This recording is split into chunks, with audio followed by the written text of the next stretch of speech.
Good morning, students.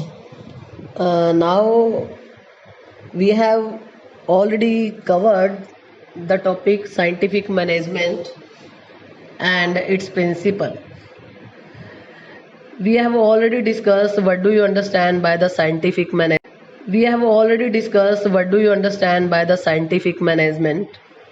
Scientific management एक ऐसी technique है जिसमें इस चीज़ पे फोकस करता है टेलर कि किसी भी काम को करने का जो बेस्ट मेथड है हमने वो चूज़ करना है so that cost can be minimized and results can be maximized and wasteful activities are eliminated.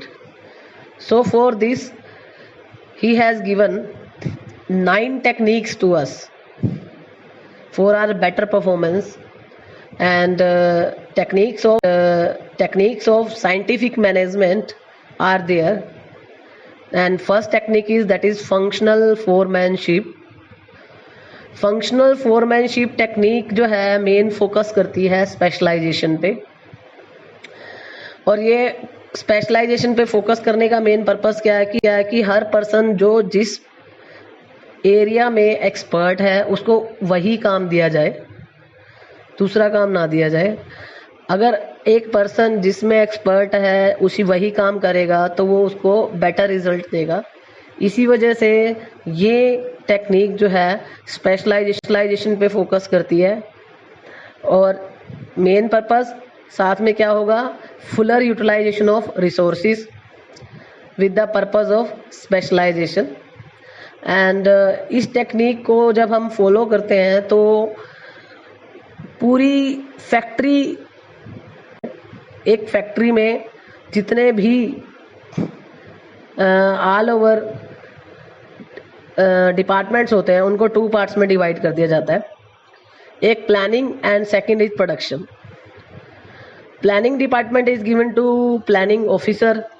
They do all planning work and 4 clerk are assigned to him which follow his instructions and they only do the planning work. And second part is production officer. He do the production work, look after it, and he has also 4 clerk under him. You may see in the picture that planning officer has 4 clerk: route clerk, instruction card clerk, time and cost clerk, discipline clerk, and production officer is having speed boss, gang boss, repair boss and inspector.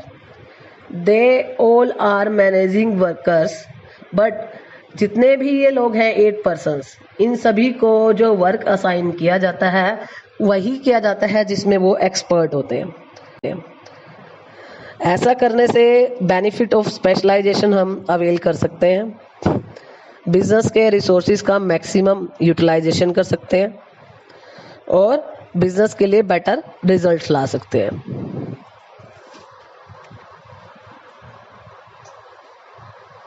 Clerk में हम बात करते हैं सबसे पहले root clerk की. Root clerk वो clerk है जो ये देखेगा कोई भी काम को करने के लिए हमें किस रूट यानी कि किस सीक्वेंस में हमने वो काम खत्म करना है, उसके स्टेप टू स्टेप क्या हमें फॉलो करना पड़ेगा जिससे वो काम कंप्लीट हो जाए.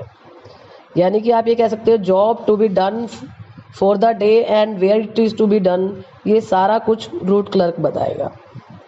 Second, instruction card clerk. ये वो क्लर्क है जो इंस्ट्रक्शंस कार्ड प्रिपेयर करता है फॉर वर्कर्स और वो कार्ड प्रिपेयर करके हैंड ओवर कर देता है गैंग बॉस को, जो कि गैंग बॉस फर्दर वर्कर्स को हैंड ओवर करेगा जब वो काम करेंगे.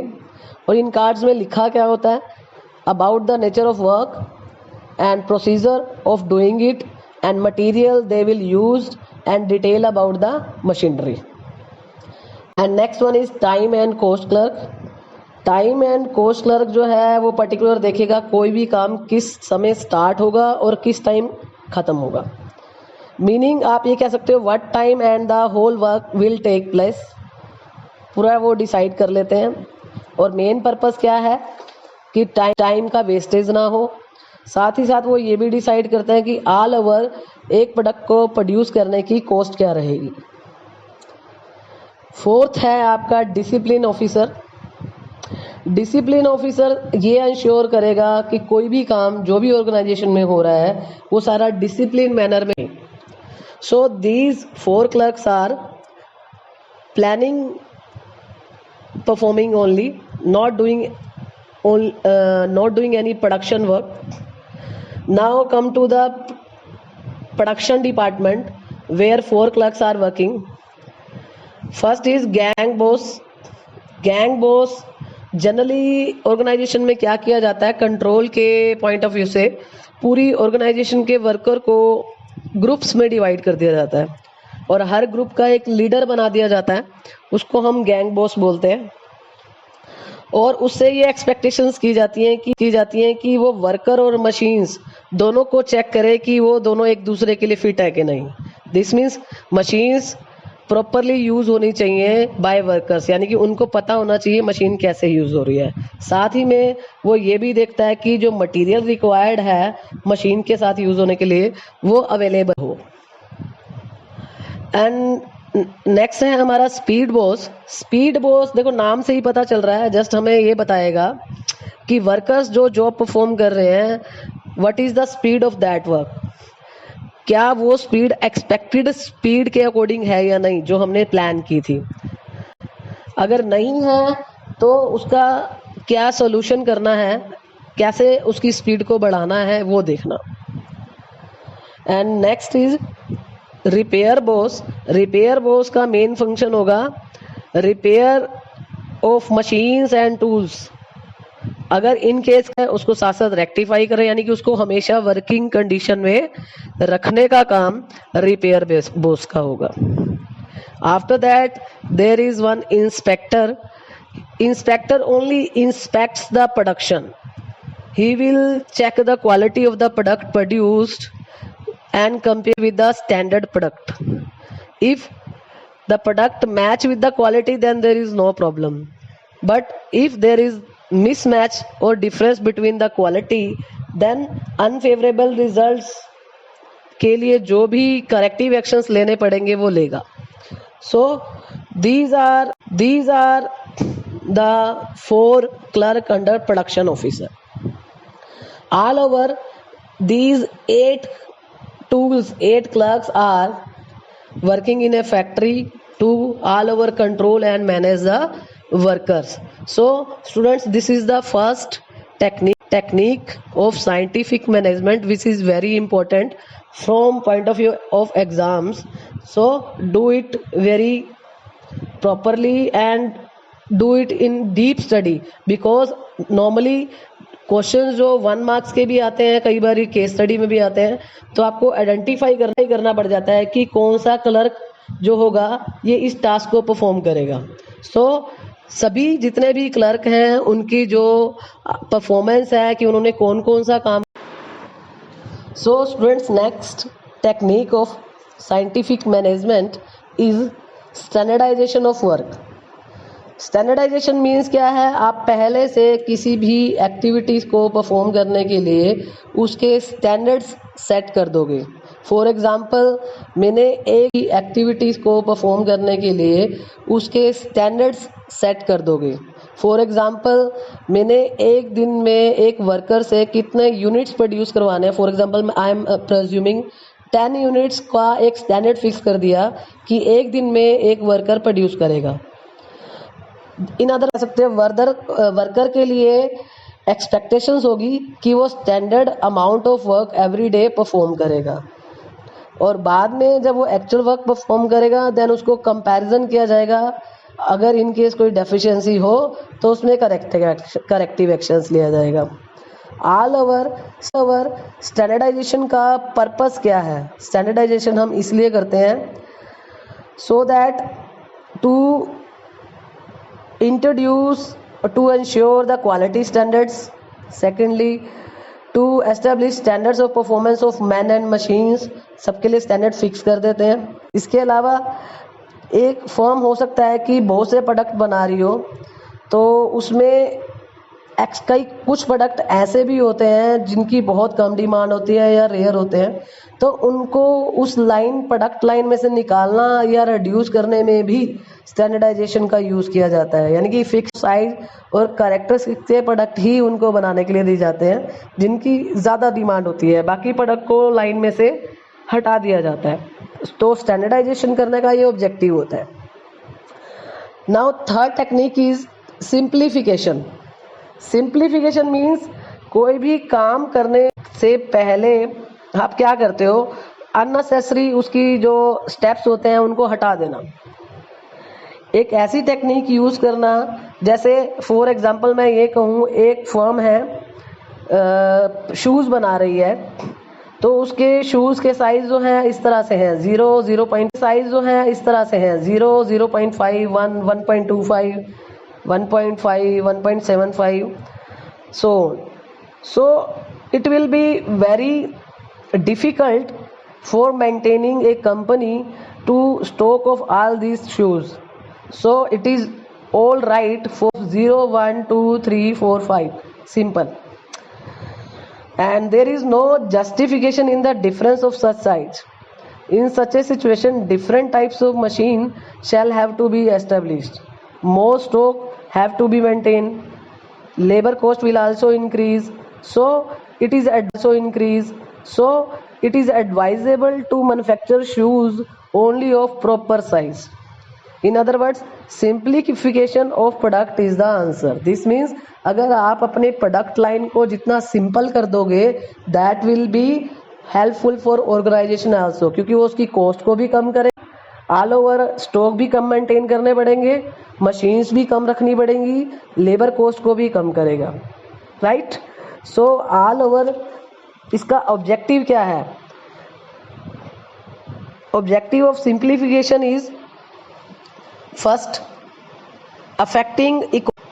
Affecting economy in the staff. Like आप स्टाफ की इकोनॉमी का मीनिंग क्या है कि ऑल ओवर एम्प्लॉय की जो कॉस्ट है उसको कम करना। Secondly, affecting economy in the use of machines की कॉस्ट को कम करना। Bringing down the labour cost. So these are the main. And our fourth technique is method study. Method study technique ये कहती है कि हमेशा किसी भी काम को करने के लिए जो पर्टिकुलर मेथड है वो यूज करो जो उसके लिए मोस्ट सुटेबल हो। To conduct this study, process chart and operation research techniques are used. The main objective of this study is to find out one best way of doing the job. जो सबसे अच्छा method हो वो use करना चाहिए। अब वो सबसे अच्छा मेथड कौन सा होगा ये डिपेंड करेगा कि उसकी कॉस्ट कितनी कम है और उससे प्रोडक्शन कितनी ज़्यादा मिल रही है या रिजल्ट्स कितने ज़्यादा मिल रहे हैं। That method will be the best method which will give maximum production with the minimum resources. And fifth one is motion study. Technique है जिसमें हम किसी प्रोडक्शन प्रोसेस में कितनी मूवमेंट्स होती हैं। जब एक वर्कर एक प्रोडक्शन का टास्क परफॉर्म कर रहा है तो during that process how many movements he will take. And इसके लिए हम जनरली क्या करते हैं, इस टेक्निक को अप्लाई करने के लिए सीसीटीवी कैमरा जनरली सभी जगह यूज़ होता है। तो सीसीटीवी कैमरा से एक वीडियो बना दी जाती है। फॉर एग्जांपल मैं ये कह सकती हूँ कि एक एक्सपेरिमेंट किया गया। एक मैसन जो कि कंस्ट्रक्शन वर्क कर रहा है, वो एक ईंट को तार पे लगाने के लिए 18 मूवमेंट्स लेता है। 18 मूवमेंट्स डिफरेंट एक्टिविटीज़ करता है। बट अगर हम ये कहें आफ्टर एलिमिनेटिंग अननेसेसरी मूवमेंट्स, हमने ये चेक किया कि उसकी ये एक ही एक्टिविटी की मूवमेंट को 18 से 5 तक 18 से 5 तक भी लाया जाए तो भी वो टास्क कंप्लीट हो जाएगा। यानी कि बीच में जो 13 मूवमेंट्स है वो अननेसेसरी ले रहा है। तो इसके लिए हम क्या करते हैं, उसकी मूवमेंट लाइक मोशन स्टडी में कोई भी टास्क को परफॉर्म करने के लिए जो मूवमेंट्स होती हैं उसमें अननेसेसरी मूवमेंट्स को लेना, जिससे कि कोई भी जॉब को परफॉर्म करने में अननेसेसरी टाइम वेस्ट ना हो और रिसोर्सेज वेस्ट ना हो. That is the main objective of motion study. And our next है आपकी technique time study. Time study determines the standard time for a job and the standard time determined on the basis of average time taken by several experience of the same work. इसमें normally क्या करते हैं, हम stop watch की help ले लेते हैं. Task करने के लिए हम कुछ लोगों को एक साथ दे देते हैं और स्टॉप वॉच एक नॉर्मल टाइम के अकॉर्डिंग बजाई जाती है. कुछ वर्कर्स उससे पहले कर देते हैं, कुछ उससे बाद में करेंगे. तो उन सबके जो टाइम टेकन होगा उनका एवरेज ले लिया जाता है. वो average time that will be taken as a standard time. और स्टैंडर्ड टाइम सेट करने का मेन पर्पस क्या है? कोई भी एक्टिविटी को पर्टिकुलर जब भी हम परफॉर्म करने जा रहे हैं उसका स्टैंडर्ड टाइम सेट किया जाता है so that we can reduce our labour cost and the number of workers जितने भी हमें चाहिए कम कर सकें. And to decide about the suitable incentive plans, क्योंकि हम वर्कर्स को उनके इंसेंटिव्स भी ऑफर करते हैं. Sometimes workers who are producing more goods and services within that standard time they are given extra benefits.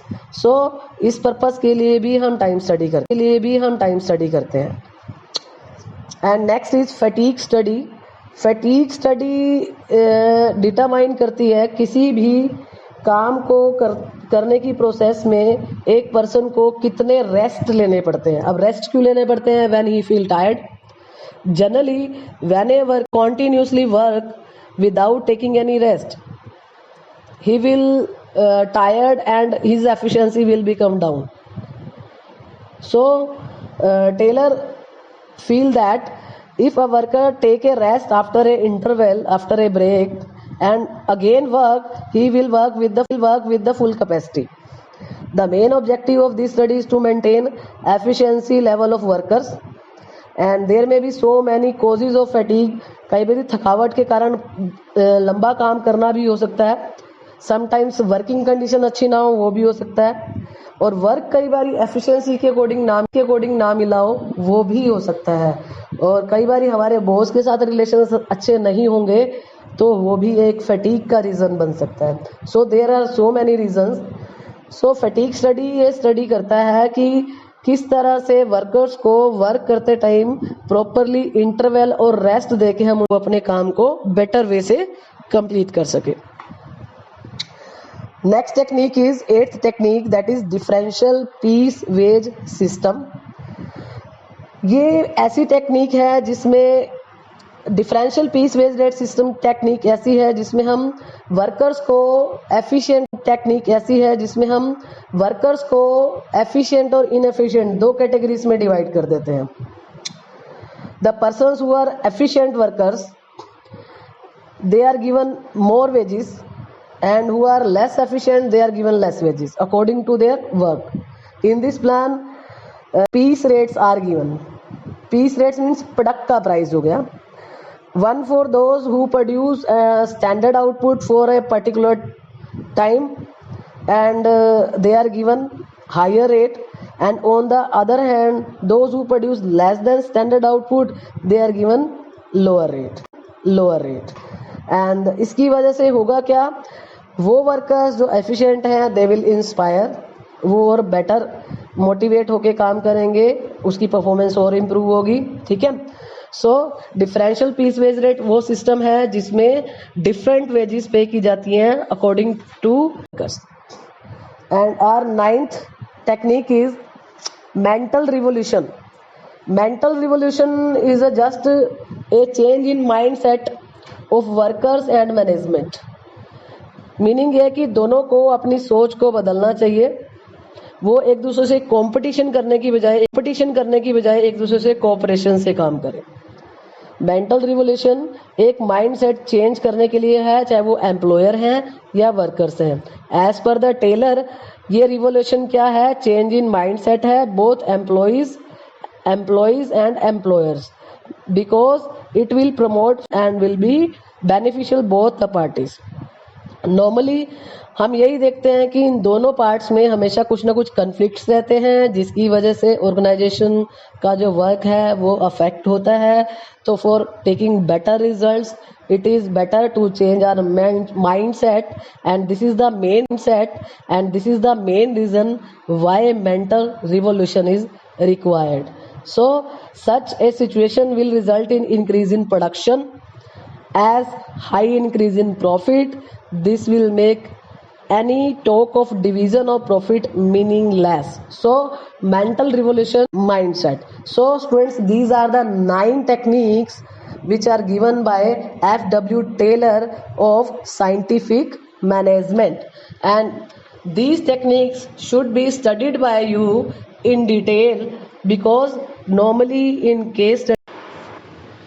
Now students, we will do the comparative study of principle given by Taylor and Fayol. Both have given us principles and techniques, and now we will compare them. What are the similarities and the dissimilarities between them? What are the similarities and the dissimilarities between them? First come on the similarity. For solution to the managerial problem. Both experts, दोनों experts ने किस चीज पे focus किया है? Managerial problems को sort out करने पे. और कैसे? On the basis of experiment and experience. That is the first similarity between both of authors. Second, stress on practical aspects. Taylor and Fayol both have been directly connected with the reality of the work. That is why both have focus on practical aspect of the work. In other words, we can say that the suggestions about the improvement, where such improvement were possible, they did not lay down any principle which cannot be brought to the parameters of practicality. And third one is stress on good industrial relation. दोनों expert ने इस चीज की opinion दी है कि अगर organisation में workers और ओनर्स के बीच में अच्छे रिलेशंस होंगे, that will be beneficial to the both organisation as well as employ. ये तो इन तीनों जो पॉइंट हैं ये इनकी सिमिलरिटीज को बता रहे हैं, यानी कि दोनों में ही ये बातें जो है फोकस की गई थी. अब हम करेंगे कि इन दोनों में डिफरेंस क्या था, इन दोनों की थॉट्स में या इनके प्रिंसिपल्स में क्या डिफरेंस रहा है. First of all, on the basis of perspective. अगर हम टेलर की बात करें, टेलर जो है उसके जो प्रिंसिपल्स हैं, उनकी जो मेन टेक्निक्स हैं वो प्रोडक्शन एक्टिविटीज और फैक्ट्री एरिया से रिलेटेड है. लेकिन जो फ्यूल है उसका जो रिलेशन है मेनली वो किससे है? हायर लेवल ऑफ मैनेजमेंट, यानी कि टॉप लेवल मैनेजमेंट से रिलेटेड है. Second is unity of command. Unity of command क्या था? एक प्रिंसिपल था, ठीक है, जिसमें आपने ये पढ़ा था कि there will be only one boss for one worker. So unity of command is not followed by a worker works under supervision of 8 specialists we have seen in functional foremanship. So Taylor is not following the principle of unity of command, and Fayol is strictly following that principle. And third one is applicability. Taylor के जो principal हैं वो special situation में apply होते हैं, और जो Fayol के प्रिंसिपल हैं वो यूनिवर्सली एप्लीकेबल है, स्पेशल सिचुएशन के लिए नहीं है. बेसिस ऑफ फॉर्मेशन मैनेजमेंट के जो प्रिंसिपल्स हैं वो एक्सपेरिमेंट और ऑब्जर्वेशन के बेस पे बनाए गए हैं, लेकिन जो फ्योल के प्रिंसिपल हैं वो पर्सनल एक्सपीरियंस के बेस पे बनाए गए हैं, जो कि यूनिवर्सल ट्रूथ हो सकते हैं. मेन फोकस टेलर के प्रिंसिपल्स में ज़्यादा किया जाता है प्रोडक्टिविटी पे. उसने बहुत सी टेक्निक्स दी हैं, simplification, time study, speed study, यार सारे जितनी भी टेक्निक्स हैं ये प्रोडक्शन को फोकस कर रही हैं, कॉस्ट को मिनिमाइज करने पे फोकस कर रही हैं. लेकिन जो फ्यूल के प्रिंसिपल्स हैं वो मेनली एंटायर जो ऑल ओवर बिजनेस को एडमिनिस्ट्रेट करने के लिए बनाए गए हैं। And next one is personality. Taylor की जो पर्सनैलिटी है एज हम देखा जाए तो वो साइंटिफिक मैनेजमेंट है, तो वो साइंटिफिकली सोचता है। एंड फ्यूल ने जो सारे प्रिंसिपल दिए वो टॉप लेवल मैनेजमेंट के लिए दिए हैं तो दैट मीन वो प्रोफेशनली उसकी पर्सनैलिटी है वो वैसे सोचेगा। एक्सप्रेशन, इसमें साइंटिफिक मैनेजमेंट में जो आपके एक्सप्रेशंस हैं वो साइंटिफिक ही रहेंगे, लेकिन जो प्रिंसिपल्स फ्यूल ने दिए हैं वो सारे जनरल थिंकिंग के हैं कि बिजनेस को ऑल ओवर मैनेज कैसे करना चाहिए, और वो किसी भी टाइप का बिजनेस हो, कैसा भी बिजनेस हो, सभी पे अप्लाई होगा। इसलिए हम कहते हैं कि ये यूनिवर्सली अप्लाइड होते हैं। इन कंक्लूजन हम ये कह सकते हैं कि बहुत सारे चेंजेस आजकल आ रहे हैं। मैनेजमेंट आज के टाइम में कंटिन्यूसली ग्रोथ कर रही है, ग्रोथ और नए प्रिंसिपल्स आ रहे हैं, और ये प्रिंसिपल्स जो आज टेलर के अपीयर हो रहे हैं that is old one. On the other hand, principles given by Fayol, that is in point of view the modern context, and even the Taylor's contribution cannot be considered insignificant. हम ये नहीं कह सकते कि Taylor ने कुछ खास contribution नहीं दिया है। He has given so much contribution, but the principles given by Fayol, that is comparatively given good general thinking of a business, and both principles are certainly guiding the managers in some way or other way. So students, we have covered our topic principles of management, and after that I will give you new assignment on the basis of principle of management. Please do that, as the case studies from this chapter will come in the exam, that is 100% chances, and this chapter is very important. Please do query if you have any doubt in any topic on my personal contact number. Thank you.